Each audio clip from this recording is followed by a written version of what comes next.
حضرت ابو بکر وراق رحمت اللہ تعالی علیہ ارشاد فرماتے ہیں کہ لوگ تین طرح کے ہیں: علماء، امراء اور فقراء۔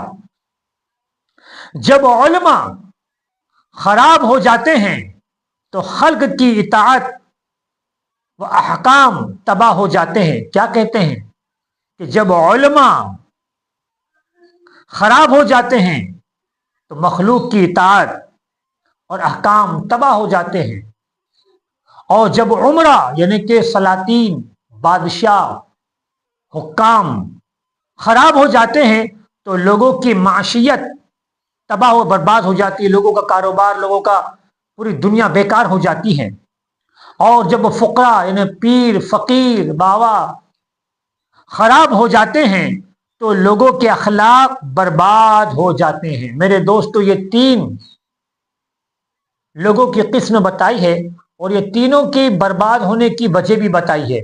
اور آج ماحول کیا چل رہا ہے، آپ اس عبارت اور اس ارشاد کے آئینے میں آج آپ علماء کو دیکھ سکتے ہیں، آپ بادشاہ اور حکام کو دیکھ سکتے ہیں، اور آج آپ پیر، فقیر، فقراء کو دیکھ سکتے ہیں۔ اس کے بعد آپ خلاصہ فرما رہے ہیں، لہذا عمرہ و سلاطین کی خرابی ظلم و ستم، وہ جب وہ ظلم و ستم کرتے یہ ان کی خرابی ہے۔ علماء کی حرص و طمع کی صورت میں ظاہر ہوتی ہے، یعنی کہ علماء میں حرص و طمع اور لالچ دنیا کی بڑھ جاتی ہے، جیسا کہ ہم آج کل دیکھ رہے ہیں کہ ہم مقرروں کو دیکھ رہے ہیں جنہوں نے اپنا ریٹ لگا رکھا ہے تقریر کے لیے، جو ہم نعت خواہوں کو دیکھ رہے ہیں جنہوں نے ریٹ لگا رکھا ہے اپنے نعت خوانی کا، اور یہ سب کو معلوم ہے کہ آج کیا چل رہا ہے۔ نعت خواہ سب کی تو میں بات ہی نہیں کر رہا، جو ہیں انہی کی بات کر رہا ہوں۔ ہمارے بہت سے ایسے مقرر ہیں جو بغیر ہدیہ اگر کم پڑ جائے تو وہ آپ سے ناراض ہو جائیں اور نہ جانے کتنا آپ سے خفا ہو جائے، اور نہ جانے وہ کیا کیا آپ سے پیش آ جائے۔ اور اسی طرح نعت خواہوں کا بھی کیا حال ہے وہ آپ بخوبی جانتے ہیں۔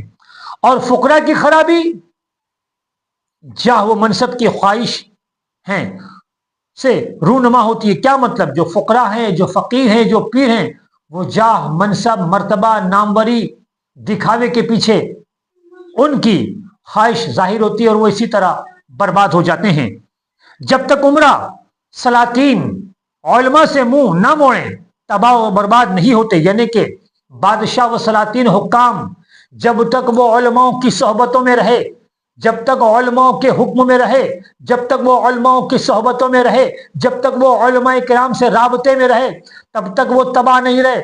یہاں پہ بادشاہ اور حکام کی بات ہے، لیکن یہاں پہ ایک بات اور بھی سمجھنا ہے کہ جو ہمارے مساجد کے امام ہیں اور اس محلے کے جو امیر ہیں، جو رئیس ہیں، انہیں چاہیے کہ تم علماء سے رابطے میں رہو، علماء کی صحبتوں میں رہو، تاکہ تم کسی طرح بھی کسی پر ظلم و ستم نہ کر سکو اور کسی کا حق نہ مار سکو، اس لیے کہ علماء ہی جو ہیں وہ تمہیں لوگوں کے حقوق بتا سکتے ہیں، تم پہ جو حقوق ہیں، تم پہ جو واجبات ہیں، تم پہ جو فرائض ہے، تم پہ جو نوافل ہے، وہ اچھی طرح تمہیں علماء ہی بتا سکتے ہیں۔ تو اگر تم علماء کی صحبت میں رہو گے تو تباہی سے بچو گے، اور جب تک علماء بادشاہوں کی صحبت سے اجتناب کرے تو تباہ خراب نہیں ہوتے۔ کیا مطلب؟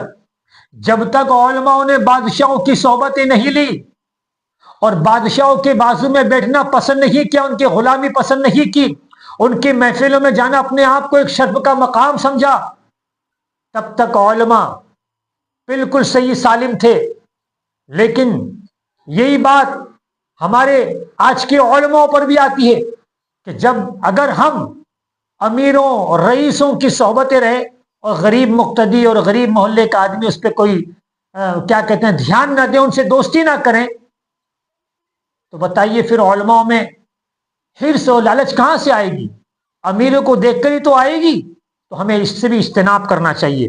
اور جب تک فقراء یعنی پیر، فقیر میں جاہ و حشم کی خواہش پیدا نہیں ہوتی، تباہ و خراب نہیں ہوتے۔